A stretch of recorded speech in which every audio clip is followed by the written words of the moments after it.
Hello बच्चों, कैसे हैं आप लोग। मैं आपका शैलेश सर आप लोगों के लिए एक और वीडियो लेकर आ गया हूं बच्चों। जैसा कि मैंने हेडिंग लिख दिया है क्लास 9th की वीडियो होने वाली है ये। फैक्टराइजेशन ऑफ पॉलिनॉमियल हम लोग पढ़ेंगे। पॉलिनॉमियल टॉपिक मैंने आपको पढ़ा दिया था, कई बुक में ही एल्जेब्रिक आइडेंटिटीज़ के नाम से दिया हुआ है। नया जो सिलेबस आया है उसमें भी एक चैप्टर है। पहले क्या होता था, पॉलिनॉमियल नाम का एक चैप्टर था, अब पॉलिनॉमियल को 2 पार्ट में कर दिया है। एक में एल्जेब्रिक इंट्रोडक्शन करा दिया है और एक में पॉलिनॉमियल करा दिया है। तो पॉलिनॉमियल के हम लोग काफ़ी वीडियो डाल दिया, मैंने आप लोगों को बता भी दिया है। आज मैं आपको फैक्टराइजेशन ऑफ पॉलिनॉमियल पढ़ाता हूँ। तो देखिए बच्चों, इसमें कैसे करना हमें, आपको याद होगा क्लास 8th में, क्लास 7th में आपने बहुत सी आइडेंटिटीज़ पढ़ी थी, जिनको कि हम लोग एल्जेब्रिक आइडेंटिटी भी कहते हैं। मैं केवल आइडेंटिटीज़ लिख देता हूँ, उससे भी आप लोग समझ जाएंगे। ठीक है बच्चों, तो आइडेंटिटीज़ कुछ हमने पुरानी पढ़ी हुई हैं, पहले मैं उनको डिस्कस कर लेता हूँ और उनके ऊपर क्वेश्चन कर लेते हैं। एक आइडेंटिटी बच्चों आप लोगों के पास है a+b होल स्क्वायर। इसको अच्छी तरह से आप लोग जानते होंगे। ये आइडेंटिटी होती बेटा a² + 2ab + b²। सभी लोग जानते हैं इसको अच्छी तरह से। ओके, दूसरी आइडेंटिटी हमारे पास है बेटा, ये ओल्ड आइडेंटिटीज़ है, मतलब क्लास 8th में 7th में आपने इसको पढ़ा होगा। ये है a² - 2ab + b²। दोनों में डिफरेंस के लिए होता है, a + b के होल स्क्वायर में यहाँ +2ab आता है, a - b के होल स्क्वायर में यहाँ -2ab होता है। अगेन एक आइडेंटिटी और मैं डिस्कस करना चाहूँगा, a² - b², it will give you a - b and a + b। You all know about these identities. इनके अलावा बच्चों एक आइडेंटिटी और है जिसको मैं डिस्कस करना चाहूँगा आपके साथ। वो आइडेंटिटी है हमारे पास x + a and x + b, जिसकी वैल्यू हो जाती है एक्सपैंड होके x² + a + b whole square, a + b x + a × b, है ना। तो इन आइडेंटिटीज़ के ऊपर मैं क्वेश्चन भी करके आप लोगों को दिखाऊंगा। आप इन आइडेंटिटीज़ को देख लीजिए, कॉपी पे नोट डाउन कर लीजिए बच्चों, फिर मैं इनके ऊपर आपको क्वेश्चन भी करा के दिखाता हूँ।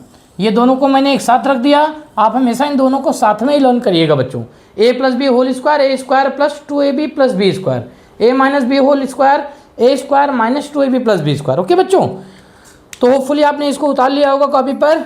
अब मैं आपको इनके क्वेश्चंस करके दिखाता हूँ कि इनके क्वेश्चन किस तरह से आएंगे।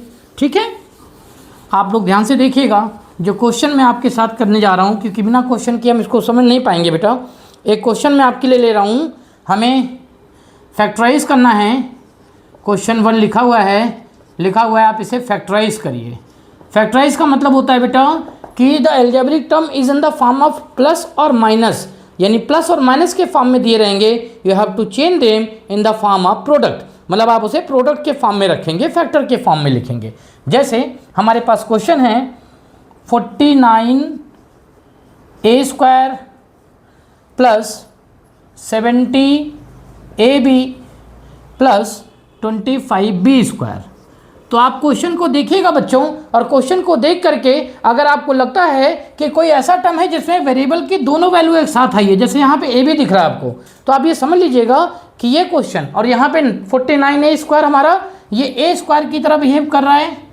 आप 25b² को देखेंगे, ये b² की तरह बिहेव कर रहा है, और ऑब्वियस है कि अब ये 2a × b की तरह बिहेव करेगा, क्योंकि a भी मुझे यहाँ दिखाई दे रहा है। तो फॉर्मूला आप लोगों को तुरंत पता चल गया होगा कि sir now we are going to use the formula a + b whole square, जो अभी मैंने आपको बताया x + y का होल स्क्वायर या a + b का होल स्क्वायर, है ना। तो ये फॉर्मूला हम यूज करने जा रहे हैं। Means the question is in the form of this, इस फॉर्म में क्वेश्चन लिखा हुआ बच्चों, हमें उसका आंसर इस फॉर्म में बताना है, हम फैक्टराइजेशन कर पाएंगे। देखिए पहले मैं 49a² को लिख सकता हूँ बेटा 7a का होल स्क्वायर, ओके, प्लस अभी ये बीच वाले टर्म को छोड़ दीजिए, पहले आप ये 25b² है ना, इसको लिख लीजिए, ये हो जाएगा 5b का होल स्क्वायर। इससे क्या हुआ, आपको ये कंफर्म हो गया कि a क्या है, आपको ये कंफर्म हो गया कि b क्या है। अब आप इसे 2ab के फॉर्म में लिख दीजिए बड़े प्यार से, 2 × 7a × 5b, और एक बार मल्टीप्लाइड करके देख लीजिएगा, 2 × 7 14 × 5 70 और ab, यानी ये और ये दोनों सेम चीज़ है, बस हमने इसको a + b के होल स्क्वायर में कन्वर्ट कर दिया। Now we can write 7a + 5b whole square. ये हो गया हमारा यूजिंग द आइडेंटिटी दिस। इसे हम ऐसे भी लिख सकते हैं बेटा 7a + 5b other bracket 7a + 5b। हो गया हमारा प्राइम, हमारा फैक्टराइजेशन हो गया बेटा। जैसा इसने बोला था फैक्टराइज करिए, हमने इसको फैक्टराइज कर दिया। तो ये एक क्वेश्चन मैंने आपको करके दिखा दिया। ऐसे ही मैं और एक क्वेश्चन आपको करके दिखाना चाहता हूँ। 3-4 क्वेश्चन हम लोग कर लेंगे बेटा, जिससे आपको आसानी से समझ में आ जाए। एक क्वेश्चन मेरे पास और है, क्वेश्चन नंबर 2। ये है बेटा 25/4 x² - y²/9। ये क्वेश्चन है बच्चों। इस क्वेश्चन के ऊपर कौन सी आइडेंटिटी लगेगी? याद रखिए, जब भी आपके पास ना दो टर्म की एल्जेब्रिक एक्सप्रेशन आ जाए तो आप ये और दोनों ही स्क्वायर के फॉर्म में हों। अब आप बोलोगे सर इसको स्क्वायर के फॉर्म में कैसे समझेंगे? बिल्कुल समझना पड़ेगा। ये है 5/2x का होल स्क्वायर, है ना बच्चों? ध्यान से देखिएगा, ये 5/2x का होल स्क्वायर, क्योंकि 5 का स्क्वायर करेंगे 25 और 2 का स्क्वायर करेंगे 4। इसे हम लिख सकते हैं बेटा y/3 का होल स्क्वायर। ओके, आपको देख करके पता चल गया होगा कि हम लोग जो यूज करने जा रहे हैं आइडेंटिटी वो है a² - b², जिसकी वैल्यू होती है बच्चों a - b a + b। मैंने पहले ही आइडेंटिटी आपको बता दिया था। So we are going to use this identity. It means the question is in the form of this. इस फॉर्म में ये क्वेश्चन लिखा हुआ है बेटा, और हमें इसका आंसर इस फॉर्म में देना है। ध्यान रखिएगा, इस फॉर्म में देना है, फैक्टराइजेशन के फॉर्म में। तो क्या लिखेंगे हम लोग? a - b यानी 5/2x - b क्या है बेटा? y/3। ये एक फैक्टर हो गया। दूसरा फैक्टर बेटा 5/2x + y/3। ओके, ये दो फैक्टर मैंने आपके लिए कर दिए, ये भी फैक्टराइज हो गया। क्वेश्चन इसका भी यही था कि आप इसको फैक्टराइज करिए। देख लीजिए, मैंने दो आइडेंटिटी पर आपको 2 क्वेश्चन लगा के दिखा दिए। आराम से वीडियो को देखते रहिए, आपको सब कुछ धीरे धीरे बेटा क्लियर होता जाएगा। कोई जल्दी नहीं है, मैं इस आइडेंटिटीज़ की 3 या 4 वीडियो बनाऊंगा, है ना, जब तक आप लोग अच्छी तरह से सेटिस्फाइड नहीं हो जाते। इसके बाद हमारे पास आता है एक और क्वेश्चन बेटा, जो मैं कराना चाहता हूँ। ये क्वेश्चन हमारे पास बेटा 3 - 2x लिखा हुआ है और 3 + 2x लिखा हुआ है, और क्वेश्चन कह रहा है फाइंड बोलेगा या बोलेगा इवैल्यूएट करिए, वैल्यू निकालिए, क्या आएगा इसका आंसर। आप जैसा देख पा रहे हैं, ये अभी मुझे फैक्टर के फॉर्म में दिया है। अब इसे हमें फिर से आइडेंटिटी लगा करके नॉर्मल फॉर्म में रखना है। 3 - 2x है, 3 + 2x है। मैं आपको दिखाऊं, ये a - b है, ये a + b है। आपको अच्छी तरह पता है, अगर वैल्यू a - b और a + b के फॉर्म में दिया है तो इसका आंसर a² - b² होता है। हम इस आइडेंटिटी को यूज करेंगे। अब आप देखिए बेटा ध्यान से, क्वेश्चन का जो फॉर्मेट है वो इस फॉर्म में है, और आंसर जो हमारा आएगा वो इस फॉर्म में आएगा, क्योंकि हमें इसकी वैल्यू को इवेलुएट करना है, फाइंड करना है, या सिंप्लीफाई, कुछ भी बोल सकते हैं वो। तो हम क्या करेंगे, यहाँ मेरा a क्या है? a है मेरा 3, और b क्या है बेटा? b मेरा है 2x। ओके, तो इसका भी होल स्क्वायर लिख दिया। ये हो जाएगा 9, ये हो जाएगा -4x²। तो ये हमारा आंसर आ गया बेटा इसका 9 - 4x²। ठीक है, तो यहाँ पे ये चीज़ें फैक्टर के फॉर्म में दी थी, हमने अलजेब्रिक एक्सप्रेशन से टर्म में बता दिया, सिंप्लीफाई करके बता दिया। ओके बच्चों, तो एक ये क्वेश्चन था जो मैं आपको डिस्कस करना चाहता था। ये सारे क्वेश्चन जो मैं आपसे डिस्कस कर रहा हूँ बेटा, ये एग्जाम में आ सकता है, आप लोग अच्छी तरह से इसको समझ लीजिए, है ना। इसके बाद बच्चों एक क्वेश्चन और है, मैं आपके साथ उसको करना चाहता हूँ। क्वेश्चन नंबर 4 है बेटा, आपको लिखा होगा फाइंड या evaluate the value of this 104 × 96। 104 × 96 कैसे करेंगे बेटा? अगर हमें इसकी वैल्यू निकालनी है, आपको पता है कि 104 को मैं लिख सकता हूँ 100 + 4, मतलब इन दोनों टर्म को ना बेटा हमें 100 के टर्म में रखना है। ये 104 होता है 100 + 4, और 96 को लिख सकते हैं बेटा 100 - 4। फिर आप बोलोगे सर हमें तो वहीं पहुँचा दिया आपने, उसी आइडेंटिटी पर आ गए हम लोग, बिल्कुल आ गए हम लोग। और उसी आइडेंटिटी को यूज करके ये देखो बेटा, ये a + b है, ये a - b है, आप इसे यूज करिए तो ये हो जाएगा 100 का स्क्वायर - 4 का स्क्वायर।